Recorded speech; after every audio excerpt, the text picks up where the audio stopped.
கர்த்தருக்குள் பிரியமானவர்களே, மே 10 எலஞ்சி வைட் அம்மையார் அவர்களுடைய மாரநாதா புத்தகம், பக்கம் 259. இன்றைய தியானத்திற்காக தெரிந்து கொள்ளப்பட்ட தலைப்பானது வெகு சீக்கிரத்தில் ஒரு பெரும் பயங்கரம் நிகழவிருக்கின்றது. வசனம் 1 கொரிந்தியர் 4வது அதிகாரம் 9வது வசனம். நாங்கள் உலகத்துக்கும் தூதருக்கும் மனுஷருக்கும் வேடிக்கையானோம். இந்த உலகம் ஒரு நாடக மேடை. இதன் குடிகள் அனைவரும் மாபெரும் கடைசி நாடகத்தில் தங்களது பாகத்தை நடிக்க ஆயத்தமாகி கொண்டிருக்கிறார்கள்.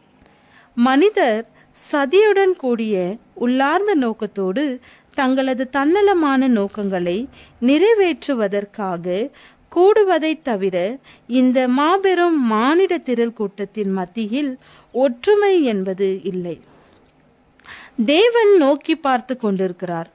கலக குணம் படைத்த அவரது குடிமக்களுக்காக அவர் கொண்டிருக்கும் நோக்கங்கள் நிறைவேறுதலை அடையும். தேவன் இந்த உலகில் குழப்பம் மற்றும் ஒழுங்கற்ற நிலையிலுள்ள மூலக்கூறுகளை ஒரு காலம் வரை ஆதிக்கம் செலுத்த அனுமதித்த போதிலும் இந்த உலகம் மனிதரின் கையில் ஒப்படைக்கப்பட்டு விடவில்லை.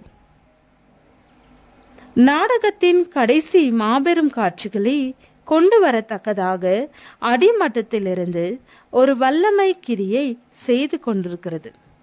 எவரெல்லாம் தங்களை இரகசிய சங்கங்களிலே கூட்டாக இணைத்து ஒன்றுபடுத்தி வைத்து கொண்டிருக்கிறார்களோ அவர்களிலே அனைத்து அநீதியின் வஞ்சகத்தோடும் வேலை செய்வதற்காக சாத்தான் கிறிஸ்துவை போன்று வருவான்.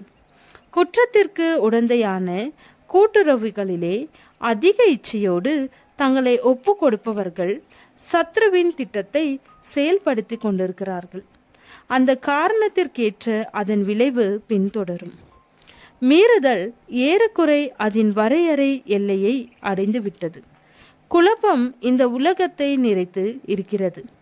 மானிடர் மீது ஒரு மாபெரும் பயங்கரம் சீக்கிரத்தில் வரவிருக்கிறது.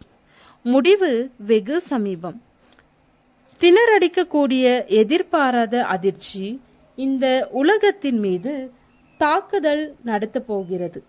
இதை எண்ணி சத்தியத்தை அறிந்தவர்களாகிய நாம் ஆயத்தமாகி கொண்டிருக்க வேண்டும். நாம் ஒரு கூட்ட மக்களாக உறங்கிக் கொண்டிருக்கிறோமா?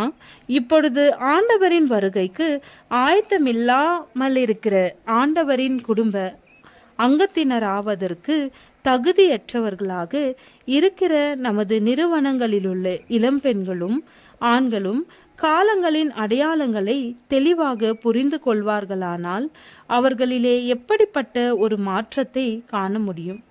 ஆண்டவராகிய இயேசு சுயத்தை மறுத்து அவருடைய அடிச்சுவடுகளை பின்பற்றுகிற ஊழியர்களை அழைத்து கொண்டிருக்கிறார். அவரோடு நடக்கவும் சிலுவையை சுமந்து அவரோடு ஊழியம் செய்யவும் அவர் எந்த வழியில் நடத்தி செல்கிறாரோ அதில் பின்தொடரவும் அழைக்கிறார்.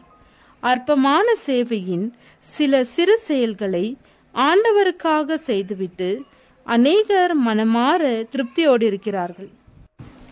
அவர்களது கிறிஸ்தவம் நலிந்த நிலையில் இருக்கிறது. கிறிஸ்து பாவிகளுக்காக தம்மையே ஒப்பு கொடுத்தார். பாவத்திலே அழிந்து கொண்டிருக்கும் மானிடர்களை நாம் காணும் பொழுது ஆத்மாக்களின் ரட்சிப்பிற்காக நாம் எத்தகைய அக்கறையால் நிறைந்திருக்க வேண்டும். அளவிட முடியாத விலை கிரயத்தால் இந்த ஆத்மாக்கள் கொல்லப்பட்டிருக்கிறார்கள். கல்வாரி சிலுவையின் மீது ஏற்பட்ட தேவகுமாரனின் மரணமே அவர்களது மதிப்பின் அளவாகும். ஒவ்வொரு நாளும் தங்களுக்கு நித்திய வாழ்வா அல்லது நித்திய மரணமா என்பதை தீர்மானித்து கொண்டிருக்கிறார்கள். ஜெபம்.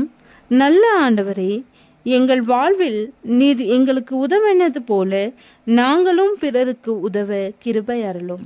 ஆமேன்.